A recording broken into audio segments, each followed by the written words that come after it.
How you doing, everybody? It's Wardy here, and as you can see, we're back at it breaking down the latest of Mets land. And we're also back at it breaking down our second video on Pete Alonso today. This time, having everything to do with a report coming from Jon Heyman of the New York Post, which states that yes, the Mets and Pete Alonso are in active negotiation, but they are at a sizable gap between both sides. In today's video, we're going to deep dive why exactly that is potentially, and ultimately, what kind of contract could the Mets land Alonso at versus what is Alonso actively looking for, and if the Mets do not land Alonso somehow, some way, which I do not foresee to happen at this point in time. But if it does, what are their alternative options? That is what we're going to highlight as well. So let me see your initial reactions to the news in the comments down below, everybody. How optimistic or pessimistic are you about the Polar Bear and Pete Alonso and his chances of returning to the Mets this offseason? And before we deep dive it all, folks, thank you so much for hearing from our amazing sponsor, this time being at OddsJam. Because at OddsJam, everybody, listen up. Look at these results. People are making free money. They're making thousands every month betting on sports completely risk-free. The secret, they're using OddsJam. And OddsJam isn't just another sports betting app, it's turning the entire system in your favor. Here's how OddsJam uses a strategy called arbitrage, finding odd differences across sportsbooks. You bet both sides, and no matter the outcome, you will profit. Here's an example. If you put $500 down on Boise State to win on FanDuel, and $335 on the opponent for San Fran on DraftKings, you're guaranteed to make $50 win or lose. It's that simple. With the OddsJam mobile app, you'll get real-time alerts on these opportunities every day. People are making thousands monthly, and for you to get started, use our promo code WARDY for 35% off and a 7-day free trial. I'll guarantee you'll profit during the free trial, and if you don't, cancel with one click, no questions asked. Don't leave money on the table. Go to oddsjam.com, use code WARDY, and start making money the smart way. Shout out to OddsJam once more for being an amazing sponsor here on the WardyNYM platform. Now, folks, let's get into this piece here from Jon Heyman, as we alluded to, folks, because it has everything to do with the Polar Bear, the Mets, and their current vision, because it states the following: that yes,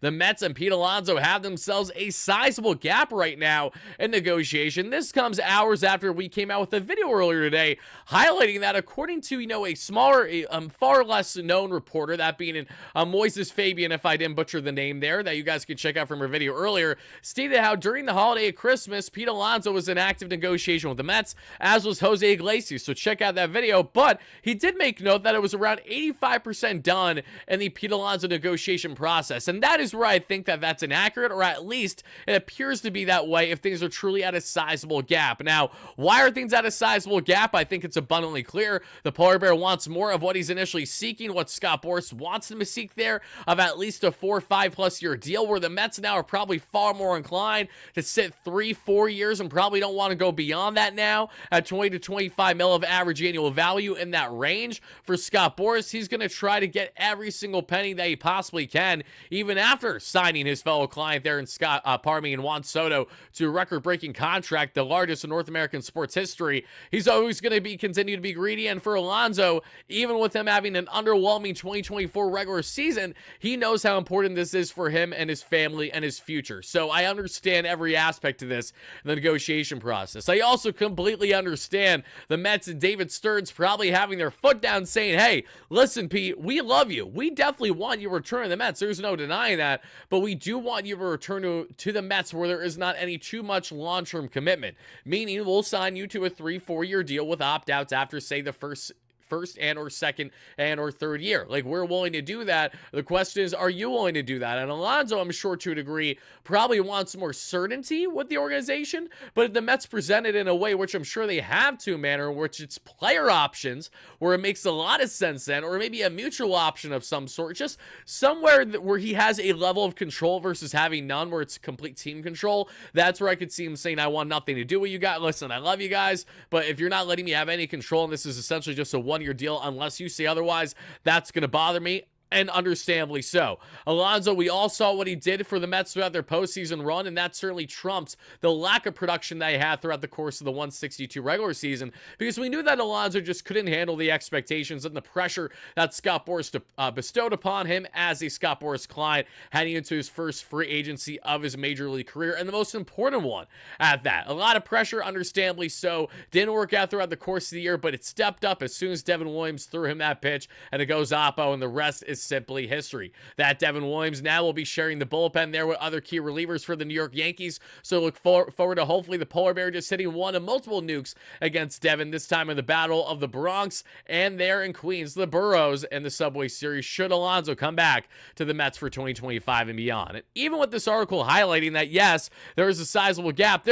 sizable gaps happen all the time, right? This is like anything else in life. You know, when you're going to, say, buy something, especially, let's just say, for example, you're going to the dealership, naturally, you're more inclined to go the dollar amount that you want to go to versus a dollar amount that they want you to go to, and you got to try to reach in the middle, and that's what both Steve Cohen here, Scott Boras, David Stearns, and Pete Alonso are all trying to do. The problem, Scott Boras is not your typical agent, and that's why this thing could certainly drag out if it really had to. But here's the thing. Even if, say, something does drag out and the Pete Alonso sweepstakes right now, I don't foresee this drag out in a realm where it's constantly hurting the Mets. If anything, it's just dragging out for the sake of, okay, we're just not satisfied right now, so we're going to drag this out. In the meantime, the Mets are going to consider their due diligence options there that they have done through their due diligence, I should say, by either external options, short-term as stopgap options, even though most of them are off the board now, or in-house. What was reported from John Heyman in this piece is that the Mets are actively considering shifting Mark Vientos, as a surprise to absolutely nobody, to first base, but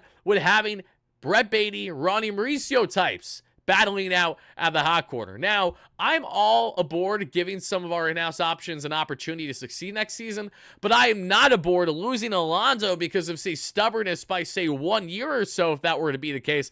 Not to say it is, but if it really is, I have a level of a problem. And there's, say, only a 1 year problem, but this might be a multi-year sizable gap we're talking about between both sides, and then I can understand it both from Stearns' viewpoint and also there in Alonso's. But for the Mets and for Vientos, a guy who will profile better at first base than third base more than likely in his career, less strenuous defensively for him. There's just a lot of reasons as to why you think it'd work, but in that scenario, you're only going down that route, in my opinion, if you're bringing in Alex Bregman and you're not bringing in both.